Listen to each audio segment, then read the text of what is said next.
Hello, I'm Melissa, and this will be my very first video review, so bear with me.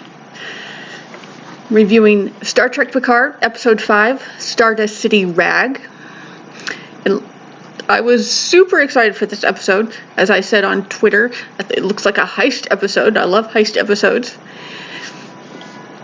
It didn't quite work out as like I thought it was heist. It had a heist. But I wrote down in my notes, not heisty enough. But what was there was fine enough. But we'll talk about it. First of all, I've been loving the show, just loving it. It's great. But I've also been, in the last 4 episodes, been getting a little bit frustrated at the slow pace. Not because I need everything to be breakneck pace like Discovery is, which works for Discovery sometimes. I like the slower, character-driven stuff, but it was beginning to feel like we were 4 episodes into a 10-episode season, and things weren't really moving. Well, this episode, things were moving. Things happened. Plot happened. So I was very happy. That made me very happy. And character was not sacrificed. There were several great character moments. And, well, okay, warning, we're going to get into spoilers now. So, we open up in some secret, creepy lab somewhere where some poor person is having his eye pulled out without anesthesia. It's torturous, horrible. In my notes, I wrote, no, eyes, no. So, I don't react well to eye things. I don't like, it's hard enough for me to even, it took a while for me to get used to putting my contacts in, so don't handle that very well. So, that was super creepy. And then 7 comes in. We see 7. Oh, this is a flashback. 13 years before. So, say about a year after the Mars attack and the end of the relief effort to Romulus. And she comes in, and it turns out that this poor person being tortured, having their implants removed, was former Borg Icheb. And I know who Icheb is. I didn't really watch a whole lot of Voyager, but I know who he is. A rescued former Borg drone, like 7. And that they had something of a mother-son relationship. And even if I hadn't known that, that would be very clear right here, where she's just absolutely gutted to find him in this state and horrified. And this must have been quite a blow for Voyager fans, because I was not a Voyager fan, and I was feeling it. It was very well acted between the two of them. Jerry Ryan was phenomenal throughout this entire episode. Let's just put that right there. Then anyway, we move, let's see. Right. Just looking at my notes. We move into the present day, well, close to the present day. We're on Free Cloud, which seems to be like Space Vegas. I think what happens in Free Cloud stays in Free Cloud. And this was 2 weeks before. I'm not sure if that would be before or after Daj was activated and died. I've lost track of the time a little bit, but probably before, or at least very soon before. But Maddox is in trouble. The Tal Shiar have destroyed his lab. He's coming to this shady lady, B'Jazel, and we heard her name mentioned in the previous scene with Icheb, so she's involved in that. And this lady, well, first of all, her outfit, the things on her shoulders, they were ridiculous. Her whole outfit, sparkly catsuit kind of thing, was ridiculous in a very Trek way. So I kind of liked it, but this actress really gave off a Marina Sirtis vibe to me, which I liked. Like Marina Sirtis if she were evil, which she can do very well. But anyway, beside the point. Anyway, surprising no one, she double crosses Maddox immediately and decides to sell him off to the Tal Shiar. And so, then we go to get back to the ship, the La Serena. Not quite sure the pronunciation. Anyway, we have Picard and Seven having their meeting in the holographic chateau study. This is probably a scene that a lot of people were excited to see. It turns out, no surprise, Seven is part of the Fenris Rangers, who are apparently, I want to say Maquis-like, but I don't think that's really a good parallel. They're just kind of but more like being outside the law, as Picard would say. They're vigilantes, but they seem to be the only ones trying to keep any order in a very lawless part of space, which was destabilized by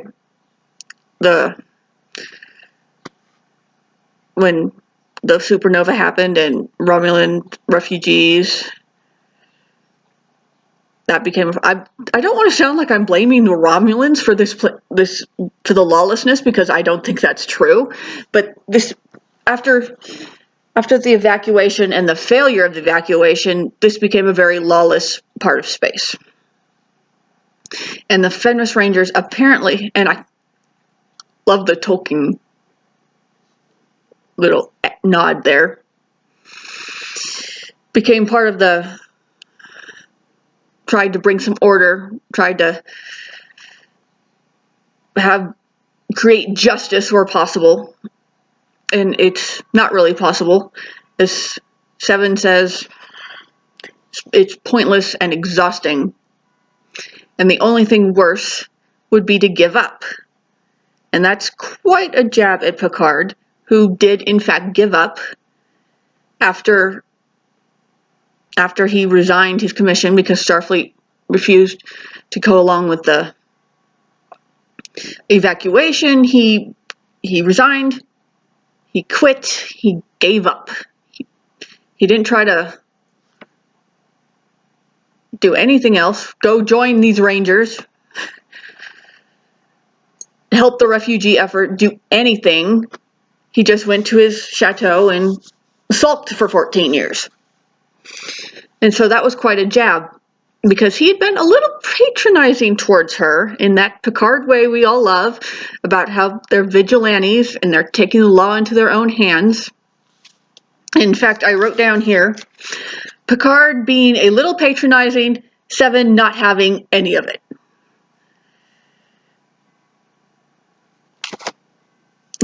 So this scene was great. It was amazing to see these two actors play off each other. Anyway, we get the next little scene with Raffi and Rios, who are friends. Raffi was the one who introduced Picard to Rios when he needed a ship. And right away, before they start talking, you see Raffi's doing something with the screens, and we see a name, Gabriel Huang. And for those who have read this book, Star Trek Picard, Last Best Hope by Una McCormick. First of all, you need to read this book because it's fantastic. Super sad, which is not surprising, super sad, but just really so good. Anyway, if you've read that book, you knew this part of the backstory where Raffi had a son and her family relationships fell apart during and after the Romulan failed evacuation. So anyway, that's clearly she's looking for her son. That's why she's come to Free Cloud. Anyway, Rios and Raffi talk about remind the audience that both Seven and Picard were former Borg. And they're really cute. And then, let's see. Oh yes, Agnes Jurati. We see her watching a video of her and Maddox in years before, making chocolate chip cookies, not replicating them, actually making them, which I suppose is a metaphor, because Maddox doesn't want to create androids. He wants just replicate androids, one after the other. He wants to create sentient life, artificial intelligence that's alive, like Data was. That's his big dream. So that's the metaphor there. And we see that Agnes and Maddox were romantically involved, which was also in the book, which is a thing I'm not sure how I feel about it. It feels a little obvious. The adoring younger female student who just falls in love with the arrogant, brilliant, older male genius type. But, it's not terribly done. It's just, it feels a little obvious, a little played out. I don't know. I don't hate it. It's just something I'm not quite crazy about. But anyway, we're going with that. And she's clearly having some feelings about this.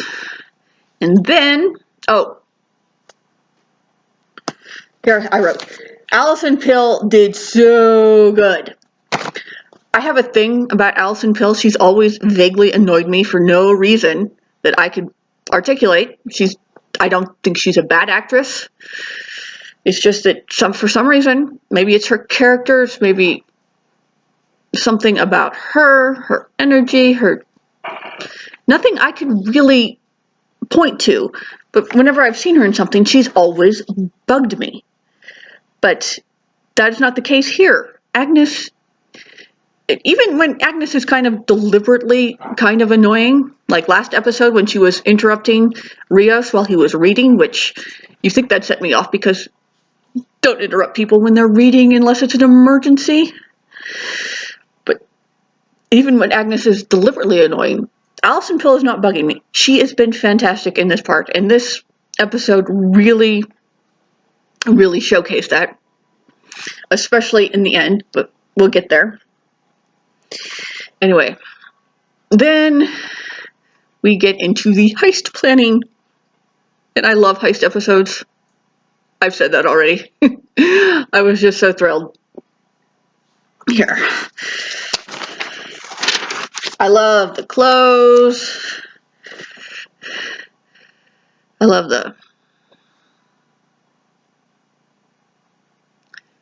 Rios's clothes. I love Seven's pointing out that he needed a feather in his hat. Correct. I love Rafi being in charge here. She's clearly knows what she's doing, is extremely competent. We see how I believe her background is intelligence, and we can see how she could plan an operation here. Picard's French pirate getup is hilarious. His terrible, terrible accent is just wonderful. And I know in the very first episode, I saw some people on Twitter who were some were just poking fun. Others were being kind of mean about the fact that Patrick Stewart, who is British, had a few lines of French, and apparently the French was not good, not the way a native French speaker would speak it. And so I feel like this is maybe a little bit of a joke, have a deliberately bad French accent, having a little fun with that. Anyway, the eye patch killed me. And let's see. Oh, here's a question. Is Rios flirting with Agnes? Does anyone else get that vibe? I kind of did. Both this episode and a little bit last episode when he was annoyed with her interrupting him, but was not mean about it. And a little bit earlier, when those horrible pop-up ads from hell came up, when they got to Free Cloud and they had that high five moment, and she kind of jabbed at him after she had punched her ad that was bugging her. I'm getting a little vibe there. Anyway, it's cut between planning the heist. It's the old technique, planning the heist and actually playing it out. Rios is incredible in this bar scene. I just love it. Especially during the part when Mr. Vup, the reptile, Mr. Vup, he reminded me of something. I could not think of it. It's not a Star Trek species, but if anyone's watched Farscape, they know who the Scarens are. And that's who he reminds me of, a Scaren. Scarens are also reptilian and scary, and they can sense lies. They don't smell lies, but they could do kind of heat thing where they go like this and heat, and they cook your brain. I don't know if that's so much a lie detector, is it just torturing you to make sure you're telling the truth, but anyway, that's where my mind went. Oh, I nearly forgot. There were 2 Easter eggs. When Rios was first introduced to Mr. Vup, he mentioned, as part of the fake identity as a facer, a go-between, that Rios had done work for Mr. Quark of Ferenginar, which makes my t-shirt very fitting. That made me so happy. I think I went, yay, Quark! But there was another one, just blink and you miss it, when doing the establishing shot of the outside and all the streets and the buildings and the ads. I saw an ad, a big old billboard type thing ad for Mr. Mott's Hair Emporium. So that was pretty cool as well. Anyway, one thing I have written here, Elnor is like a puppy. He doesn't get a character to play. He's kind of confused about what's going on. Oh, we're lying. He's so excited and he doesn't really know what to do. And so he's told to just be Elnor, and then Elnor that doesn't talk. So anyway, Rios confuses Mr. Vup's lie smell detector by being drugged and being super high. Rafi's home cooking. It's funny, it's sad if you think about it for more than 5 seconds. I believe I wrote, hi, Rios is still hot, because Rios is hot. Anyway, the trade for 7, Maddox for 7, goes wrong, as everyone knew it would, but it turns out that 7 and Bjayzl know each other, which we already knew, but it turns out, and this seemed very clear to me, that they had a romantic sexual relationship. That seemed obvious to me, and I was so thrilled by that. As a bisexual person, to have a bisexual character in Star Trek is just amazing. Just amazing. I'm a little troubled that one of these queer characters ends up killing the other. I don't know quite how I feel about that. Narratively, I think it works, but outside the narrative, when we deal with, there's bi erasure and gay characters and queer characters being killed off disproportionately, it's a little troubling. I don't want to make a big deal about that. I just wanted to bring it up. But anyway, I love that 7 and Bjayzl clearly had a relationship. And it was 7 who mentioned Ichev innocently to Bjayzl, and that's how he ended up in her clutches and being killed. So as much as she hates Bjayzl now, she clearly must also hate herself. And that just breaks my heart for her. Seven, like I said, I didn't watch a lot of Voyager. I don't want to get into it now, but Voyager seemed a show of missed opportunities for me. But one thing they didn't think they did very well was the character of Seven. She was quite fascinating. So I'm glad if any Voyager characters were to show up, it would be Seven. I'm glad of that. Anyway, Picard does his Picard thing, talks her out of killing Vijayzl.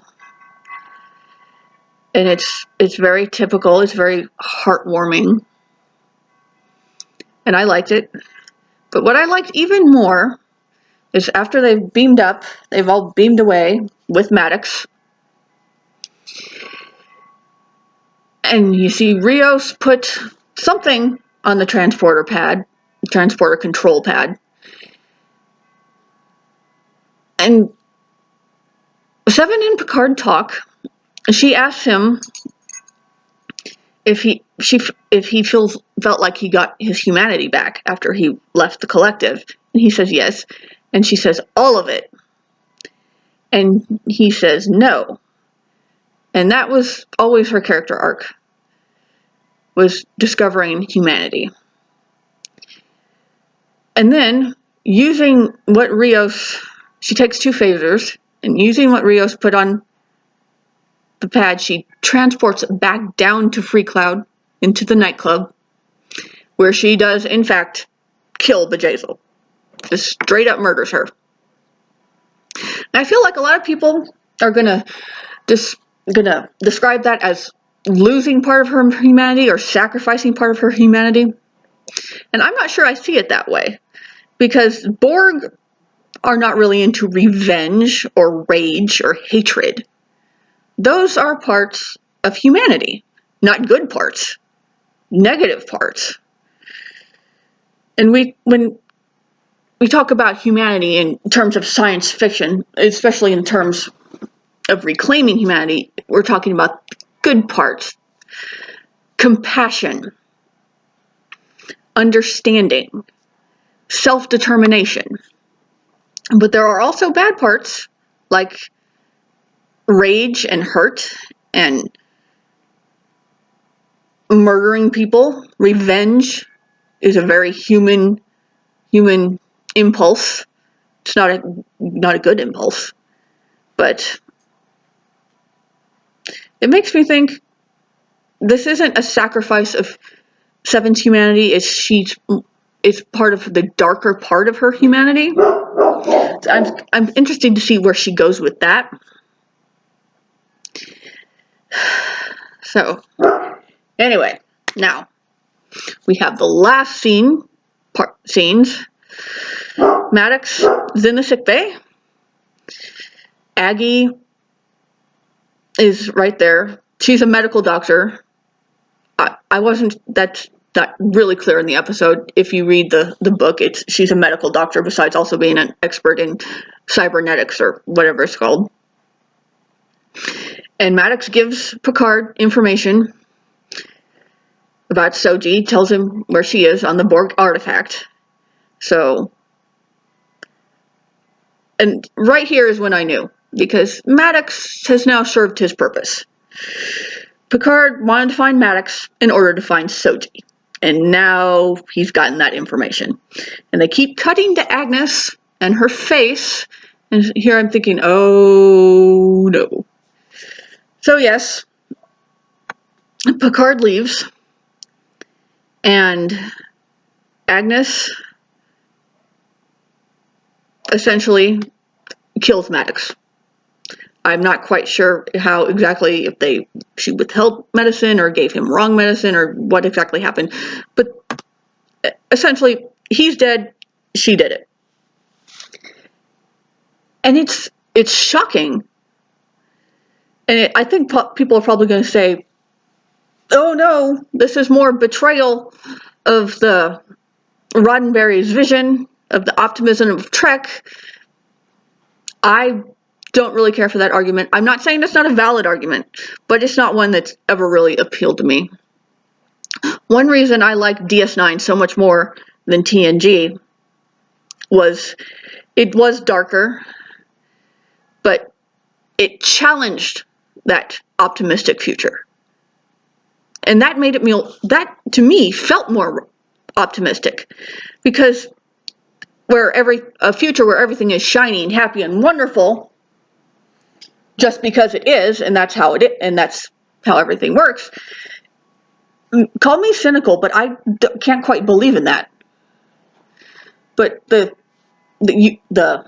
future that DS9 showed, where yes, things are so much better, but it requires work, and it requires constant vigilance against our worst impulses, because people are still people, and we're not perfect. That message feels optimistic to me because it feels more real.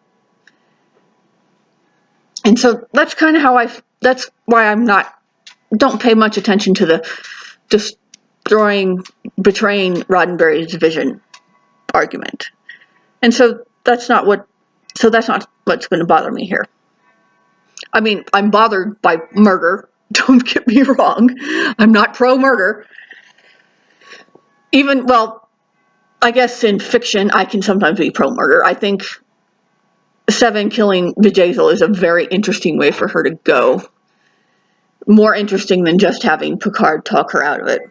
We've seen that type of scene over and over and over again. And the line where she said she didn't want to disillusion him was quite striking to me. But anyway, talking about Agnes, it's very shocking. I remember a few episodes back when Commodore O came to see Agnes, and then we cut away from their conversation. Next time we see her, she's coming into the chateau and killing some poor Tal Shiar agent and freaking out about that. And she told Picard about talking to O and what they said, or what she said they said. And I remember thinking I was suspicious then, but then as more episodes go by, I forgot about it, because Agnes does not seem suspicious. But now, clearly something happened. Clearly O showed her something, told her something. Something is up. It's shocking. It's fascinating. I don't know where she goes from here. I feel like this show is quite a bit about redemption. Picard is trying to redeem himself for his failures toward the Romulans. Raffi is trying to redeem... Oh, we haven't even talked about Raffi. Raffi is trying to redeem herself in her son's eyes. And also trying to still prove that the attack on Mars is not what it seemed, which I think pretty much everyone, the audience, is right there with her. Arios, we don't know quite what his deal is. He left Starfleet. He had a captain who died in front of him. A captain he admired very much who died in front of him. So whether he's just dealing with trauma or trying to redeem himself as well, I don't know. There's a lot of trauma. A lot of characters dealing with trauma. And Agnes seems to think she is redeeming herself somehow. Perhaps by killing Maddox, as backwards as that seems.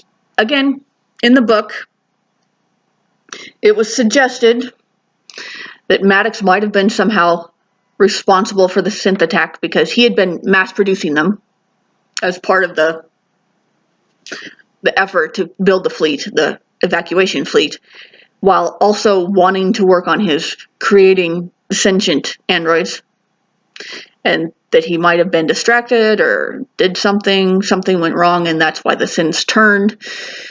Agnes was very afraid, very upset about that.